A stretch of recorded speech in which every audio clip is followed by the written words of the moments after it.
Welcome to the Throttle Up Leadership Podcast. Our theme for 2025 is the future of work. Meaning is the new money. In a world shaped by rapid innovation and constant change, the pursuit of purpose and impact has never been more important.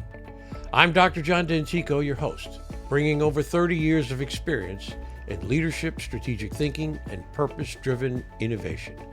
Here, we tackle the pressing challenges of our time, from the rise of artificial intelligence to the growing need for meaning in the workplace. Together, we'll uncover how leaders can ethically integrate AI to enhance decision-making and keep humanity at the heart of their organizations. Remember, amidst all the technological advancements, in the end, it's always about the people. This podcast is your resource for actionable tools, thought-provoking discussions, and inspiring stories. It's time to go beyond leadership development and focus on leadership impact, creating workplaces where people thrive, innovation flourishes, and meaning truly becomes the new currency. Thank you for joining me on this journey. Now, let's throttle up and dive into today's episode. Hello again and welcome to the Throttle Up Leadership Podcast. I am your host, Dr. John Dentico. With me today is Randi Roberts. Randi is an executive and career life coach, speaker, podcast host, and is all about helping professionals become re-energized by their work and attain career fulfillment without compromising what matters. After spending 30 years in the corporate world, starting as a sales representative and achieving executive roles, Randi has walked the same path as her clients. She knows that the pride you take in every accomplishment may be offset by questions about such things as how can you best juggle competing priorities? How can you achieve your next promotion? The best way to lead and motivate your team, and maybe even whether this is really making you happy, even though it's what you've always wanted. In addition to running her coaching business, Randi also does speaking to corporate audiences and hosts her own podcast, Fulfilling Career, Happy Life. And I am truly pleased that she has joined me here today. Good morning, Randi. How are you? I'm well, John. Thank you so much for having me. I'm excited to have the conversation. I'm looking forward to it myself. This should be fun. Randi, let me begin with this question. As I just say, let's just dive right in. Let's chat a bit about your coaching business a bit, okay? What would you say are the three most repeated issues that executives or others come to you with? It's a really good question. I'm trying to think of what the three are. Let me start. I think the most common thing that people come to me with for one-on-one coaching is around something has changed. Like the work that used to just energize me is exhausting. I don't want to jump up and do it anymore. Something has changed. And so they need to do some work to figure out what that something is. And I give them a lot of credit for recognizing that's what's going on. So I'd say that's one thing that I hear very frequently. Just out of curiosity, I would imagine you coach both men and women. Is that correct? I do. I tend to coach more women, but I certainly have both genders in my practice. And yeah, absolutely. And I find much more commonality in issues than differences. Very interesting, because that's the question I was going to ask you. When you say something's changed, as you just had said, do you find that both men and women come to you and say something's changed in a manner of speaking? Yeah, it does. The words they use are different. Sometimes it presents differently, but when you get down to the core of it, there definitely is a commonality. I definitely see in both genders. Speaking in broad generalizations, women may present it more from a feelings perspective, that they're not as happy as they used to be. They're find it harder to juggle the priorities, that kind of thing. Men sometimes express it more of frustration in a situation. So those are broad generalizations, but if I had Right. to take a look at trends, those might be them. But the issue is very common for people. And it's not a surprise, John. We work so hard. My first career was in Pharmaceuticals, as you mentioned. I certainly experienced it. I've seen it in all the people that I work with. We work so hard for so many years to get to the place. And sometimes something gets in the way. It might be our own need for skill development. It might be a political situation that we encounter in the corporate world. It might be that we're not in the right fit place anymore. There's a lot of different reasons that it could show up, but the way it shows up for an individual is often, man, this is just harder than it used to be, and it's not as exciting, and there's something that's dragging me down. And a lot of times then what happens is they get in their own heads and they start doubting their own skills and abilities. And so the things that they had working for them, their greatest strengths, no longer work for them in the same way. And so I give them a huge amount of credit for hitting the pause button and seeking out some help to try and figure out what's at the root of that. Sure, that's great. Yeah, it's the there are times when you have to seek help, when you just can't figure it out, and you Absolutely. try. I mean, And a lot of people, they want to soldier on, as I like to say. yeah. But there's times when you have to reach out and say, listen, I really need an outside Yeah. source to come and take a look at what's going on here. I think there's very few situations where that isn't very helpful. Like just seeking someone out. It might be a coach, it might be a mentor, it might be a partner, a good friend, somebody that knows you at work. But there's something magic that happens when you verbalize what you're thinking. And you might not even be really I'm not sure what the problem is. I need to process this a little bit. Whatever. There's something magic that happens in walking that through with someone else and having it reflected, having them hear you and having it reflected back a little bit. You can come up with you can see it a lot more clearly if you verbalize it in that way. So I'm a huge believer in get out of your own head and seek out someone to listen to you and work it through. Yeah, I agree. I agree. Rand, let's move on to the next question. You mentioned to me that you had listened to one of my podcasts with Dr. Ashley Yeah. Poplar, wherein she spoke about work-life integration Mhm. versus the notion of work-life balance. I thought it was a really interesting episode, I got to tell you. I would really enjoy getting your reflection on those ideas. Yeah. That episode really resonated for me because I feel very passionate that, in fact, the concept of work-life balance may be harmful. We are not two different people at two different moments in our lives. We're one person trying to use everything we've got to the best that we can to be successful and have a fulfilling life. This is not two separate things. And if you look at the way we manage our work now, like early in my career when I started, the thought was I could do my work. 9 to 5 was ridiculous. 8 to 7, maybe. Like I could do my work during those hours. And then in my off time, I could be this awesome mom and be a wonderful wife to my husband and take care of my parents and have a household and do all the things. Thankfully, it doesn't work like that anymore. I think that's what Ashley was getting to.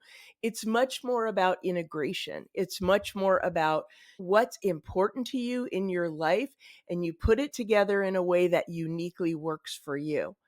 Now, that doesn't mean like people sometimes they'll ask me, oh, I want to have it all. I read this thing that says I can have it all. I'm like, yeah, you can have it all, but you can't necessarily have it all at once. We got to That's right. take a look at priorities, and we got to look at what's your energy pool and what are all the things you want to accomplish, and how do you approach that almost longitudinally rather than like you don't need balance all the time. You need balance over time. And so you'd have to have a little bit of a mindset shift. And so I thought Ashley's principles, talking about it as integration, was really powerful and very much aligned to the way I approach it with clients. Great. That's a great answer. I appreciate that very much. You've heard this expression, it will a parallel line, and that is marriage is a 50-50 compromise. And the answer is no, it's not. There are times when you have to give way more than 50.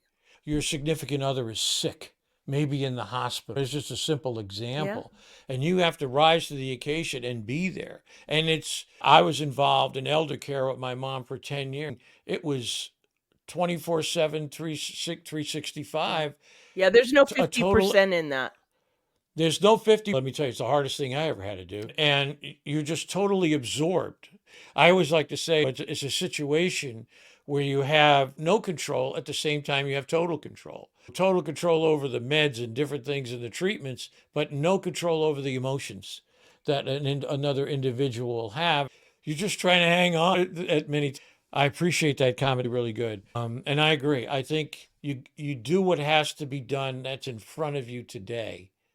And that may mean you work 3 or 4 or 5 days in a row like a crazy person to get something done. And then maybe you shift back out and become the family person on the weekend or find time to do it. Take some time off and find time to do it. So it is this, I agree, it's much more an integration than it is a balance. And sometimes one of the barriers, John, is that people don't give themselves permission to look at it that way, especially generality, working moms, right?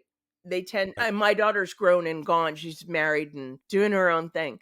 But when she was younger, there was a lot of pressure around the working mom to be there 100% and do work and do home and do all the things. And sometimes we don't give ourselves permission to ask for help, to say, wait a minute, I've got to reorient this. What I'm doing right now isn't working. How do I reshift this?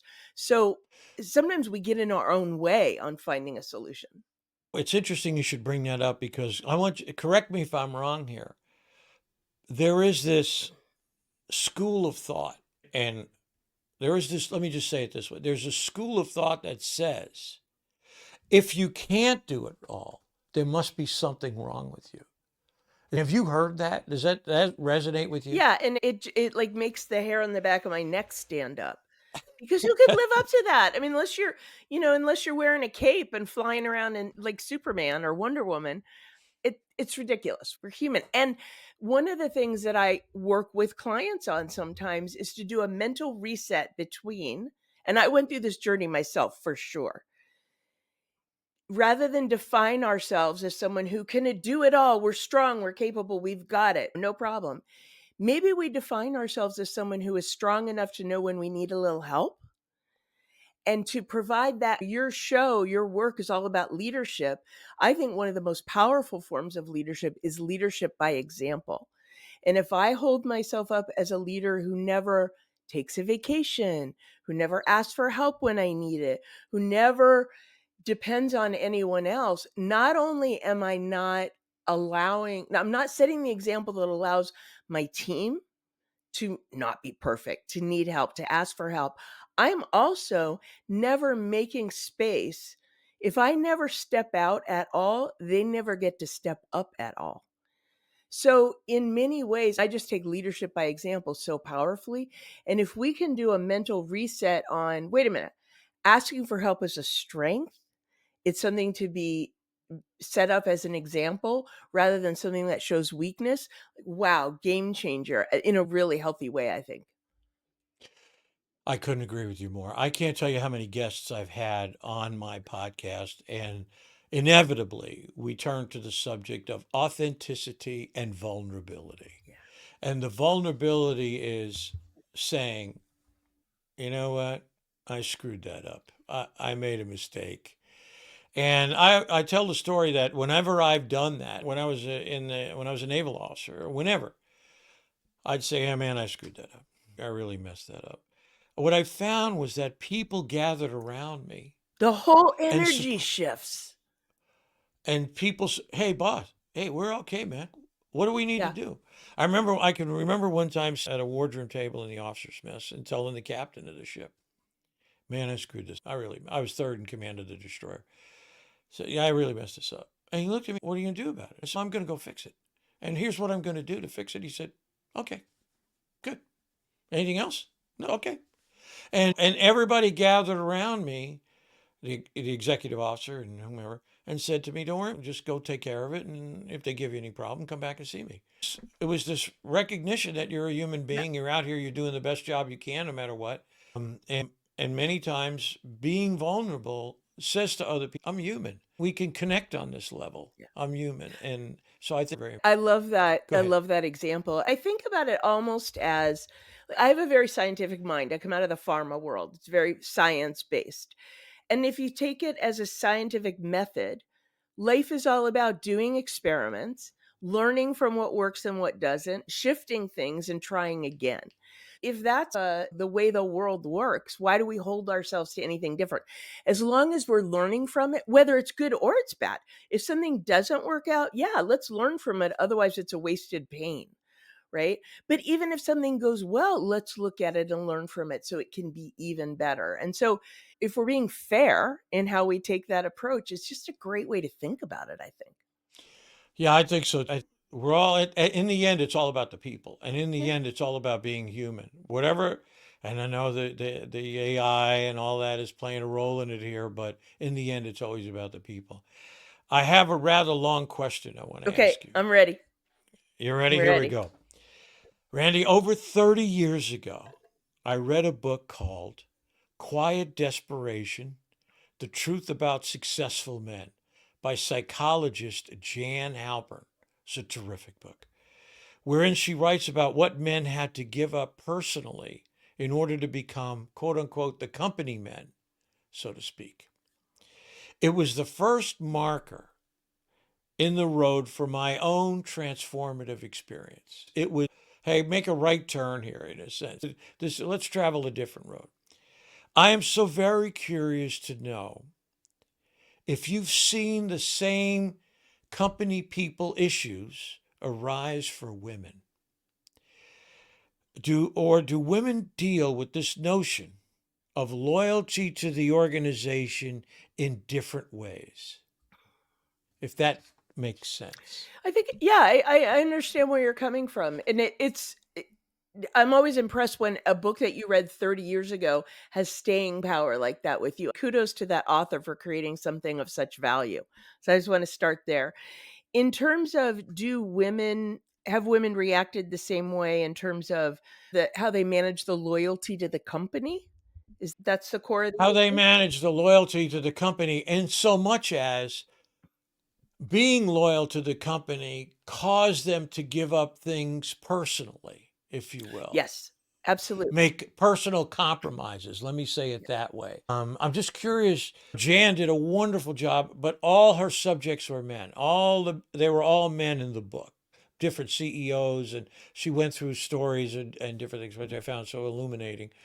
I'm very curious to see if that same thing is true for women, Yeah. in a manner of speaking. Look, men are different, women are different. We're not monoliths, but in general, what I have seen, absolutely there's that dynamic.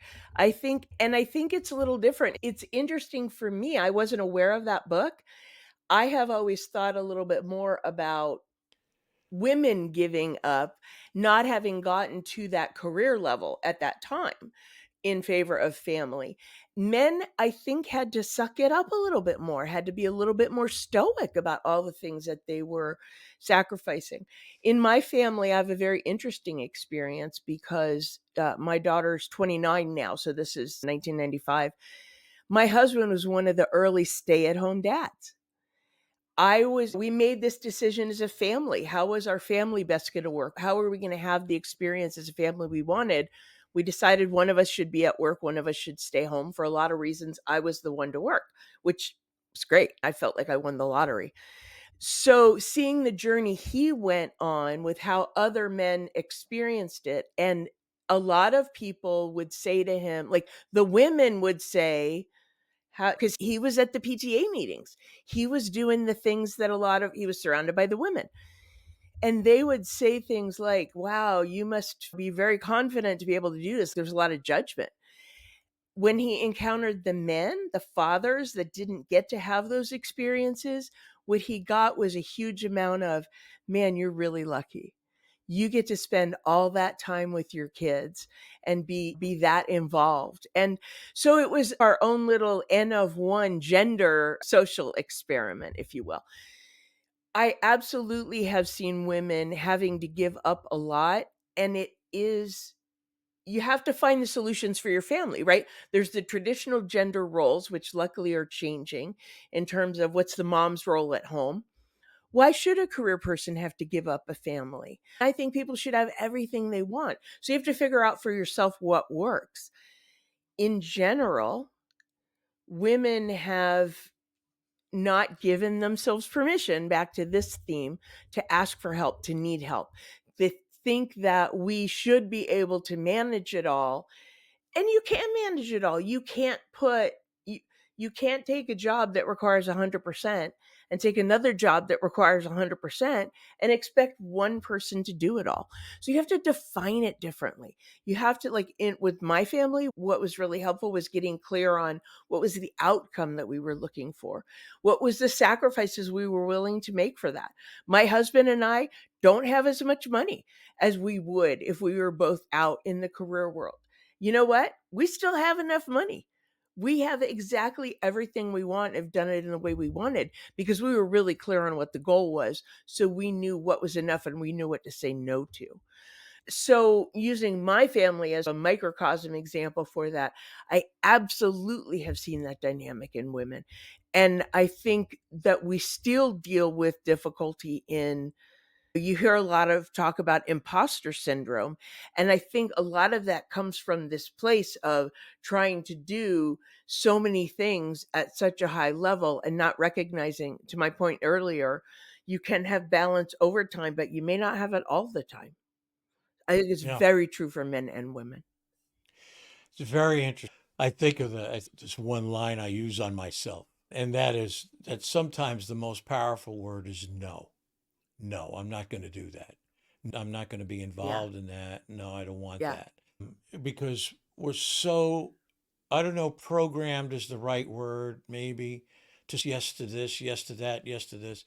But no is a very powerful word. And you can say no to things and still be okay. And understand that this is outside your limits or outside where you want to be. So really, truly appreciate that. I'm a huge fan of no. It's interesting because as a coach, a lot of the times when I'm working with executives and they're dealing with challenging situations, some of my job is to ask the questions to get them think about it a little bit different way. And they may provide, I'm thinking about this, I could handle it this way, I could handle it this way. And my question might be, what other options are available to you? And it's amazing how often no doesn't come into the option set that they see as available to them. And it's very powerful. Absolutely. No is always available to us. Right. I agree. Let me move on to another question, if I could. You speak about taking a business approach to managing your career. Can you define what you mean by a business approach? What does that mean to you? Yeah. How is it different from how you typically see people managing their careers? Yeah. I love this question. A lot of this is, I spent 30 years in the corporate world. I have run my own business for the last 7 years. I have an MBA from Wharton. I have a business-oriented mind. So I tend to think of everything as risk-benefit ratios. I tend to think about return on investment. So that return on investment is money, it's time, it's a lot of things. And so I bring that kind of thinking and work with clients to bring that kind of thinking to career management. Think about, what are your goals? What are your long-term goals? Some people frame it up as, what's the job you want to retire from? And that's a good way to think about it. But there are other ways to think about it. What's the legacy you want to leave? How do you want to feel about things at this period of time? There's a lot of different ways to think about it. But if you think about what the end goals are, and you can plan it back and figure out what your strategy is. What is it that you're trying to accomplish? What's your mission? I know for myself, my mission is, I need to do some good while I'm doing well. It's just who I am. And I have satisfied that in different ways at different points in my life, but it's always my North Star. So, okay, what's your mission? You got that. What's the strategy? What is the thing you're trying to accomplish? And what are the imperatives? What are the things you must do in order to set yourself up to be successful in that thing you've chosen? And so that's what I mean by taking a business approach to it. And that breaks down to, what do I do this quarter? What do I do this year? To, wait a minute, I got to reset for my next decade. Like, it can look a lot of different ways. Coming out of the corporate world, I worked for a Fortune 500 company. There were a lot of checks and balances, especially it being a public company. There were a lot of checks and balances on quarterly forecasts, 5-year forecasts going out, checking back on how we were doing. The financials were incredibly rigorous. The annual process of putting together goals and development plans for my teams, and hundreds of people reporting to me down the line. So I took that really seriously. Contrast that with now I run my own business. I'm in my own world. I take such a business-minded approach to all this now that I establish a annual business plan for my company. Fourth quarter of the year, I'm setting my financial goals. What do I want the work to look and feel like? What do I want the outcome to be? What do I need to invest in where? Nobody's asking me to see that. That I do that because that's how I run a business and that's how I manage my own career. And so I use that framework with a lot of executives. We think that way. So why not bring some of our best skills and insights to our own career, the thing that no one will take control of and drive the way we will for ourselves? And look, like everything in life, John, it has pros and cons. I have been told many times by my husband and my daughter, stop managing us, that kind of thing, because I just do bring that kind of thinking. So I got to check it. It's like a healthy check for me. But that's what I mean is bringing that strategic planning approach to the thing that we have to take control of and put those systems in place. Who's your board of directors? Who are the people you go to for advice on different things? Who are the people that keep you in check, like I described my family does for me? Really taking that business approach to our own career. If we don't take it seriously and drive it, no one else will. Even if you have a boss that is so invested in you, that is the dream boss for you, no one can be as invested in it as you will be for yourself. So that was a lot of Very words. interesting. Did that answer your question? Yeah, it did. I understand completely where you're going with that. One thing I want to key off what you said, and I've been talking about this lately, is that for a number of years I shied away from talking about things, mission statements. I'm back, a great firm, and I'll tell you why. And the reason I shied away was you'd ask somebody for their mission statement, an organization. You have a mission statement? Oh yeah, it's over there on the wall. Yeah, it's over there. Yeah, I haven't looked at it in a Okay. while. Wait, I can't tell you what it is. Let me go look it up. Oh, 6 paragraphs is fine. And I said, I've had enough of it. I don't know if I could do much more. I get the same answer. But then I returned with a great fervor because I recognized that, for example, one of the basic wants of the talent pool right now that exists in America is they want their values to be aligned with the organization's values. They want to know that the organization cares about the same things they care about. Yes. So here you are, you're in a company, you're trying to bring people in and trying to find like values to the organization. But you can't do it unless the organization is absolutely crystal clear about their own values and what they believe in, and expressed, as I like to say, in a mission statement. And the kind of funny way I approach this, I hope it's funny, is talking about the movie 300 with Gerard Butler. They had a slogan, "This is Sparta." It's not a mission statement, but it's a slogan, and everybody knows who they are. There's no question. Everybody, even the farmers who are growing food, know they're growing the food for the warriors of Sparta because this is who they are. They're Sparta, and everybody knows what they do. And you never have to worry about alignment because everybody's on the same page. Yeah. In many respects, I think mission statements are so important, even a personal mission statement. People want people who have purpose. Is your purpose aligned with my company? Great. We could do great things together. If they're not, you probably want to go someplace else. That's okay. Yeah, that's fine. No problem. So a lot of that in terms of talking about, I agree with you, is very important. Purpose, mission really should drive an individual if they figure it out. Sometimes it takes a while to do that. And you can bring a company and people together along similar mission ideas. You might hang on to them for a while. The best you might be able to do is 5 years, but you'll be able to hang on to them for a while. We're getting close to the end. And no, I don't want to ask that question. I want to ask a different question. Okay. One of the subjects I've been working on and very focused on is that of burnout. Okay. And and my particular pathway is the implication of leadership ideas as a primary cause of burnout. What kind of leadership model are you using that is causing burnout? Do you have any, let me just ask that, do you have any advice for people who find themselves slipping into burnout or are headlong into a burnout dilemma? Constantly. I talk to clients about this probably every day. Because look, the people that seek out executive coaching are driven. They have things they've accomplished a lot, but they're not done. There's a lot more they want to accomplish. So they always take it on more and doing more.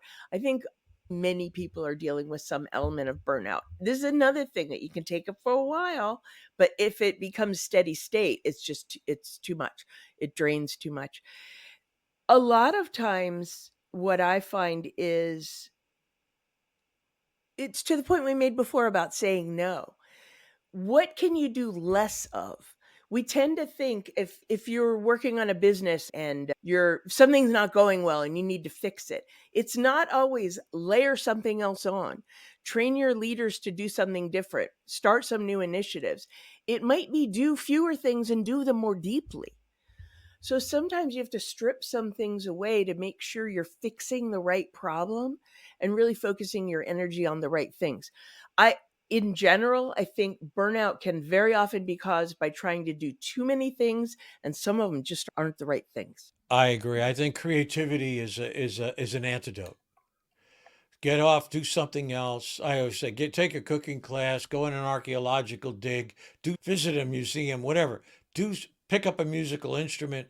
Something, creativity, I believe, is a great antidote if you're in the middle of I like that. And we talked about this before with some other guests. There may be a point where you have to come to the realization that the organization itself is burned out. Jimmy Burrows told me that. Jimmy Burrows was a great guest. And sometimes the organization itself is burned out. So no matter what you do, you're just on the back end of it. You're just on the downhill side of it. It's coming at you. There's nothing you can do. And maybe the only thing you can is leave and say, I can't do this anymore. I just can't do it anymore. Because you bring all those toxins home with you, as you well know. Yeah. Yeah, we are who I'm we sure are. you've seen We're it. in all parts of our lives. Yeah.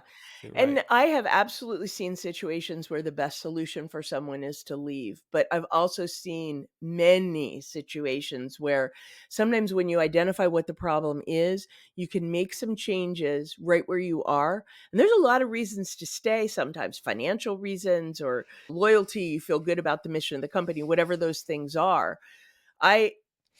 I have found people have a lot of success. First, look at what the issue is where they are, because then even if they decide the best solution is to leave, they know what's the problem they're trying to solve for, and they know what to look for and avoid in the next place. Otherwise, sometimes we take the problem with us. If burnout is the issue and the culture around you is creating that burnout, sometimes we just get to a point where our nervous system thinks that's normal and we seek that out again. So you got to break the pattern. Right.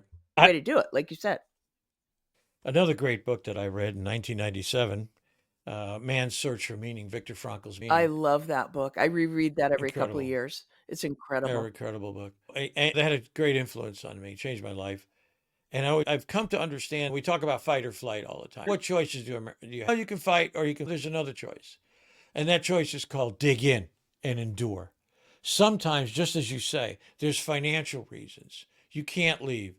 You're trying to put food on the table. You're trying to hold everything together with what you have.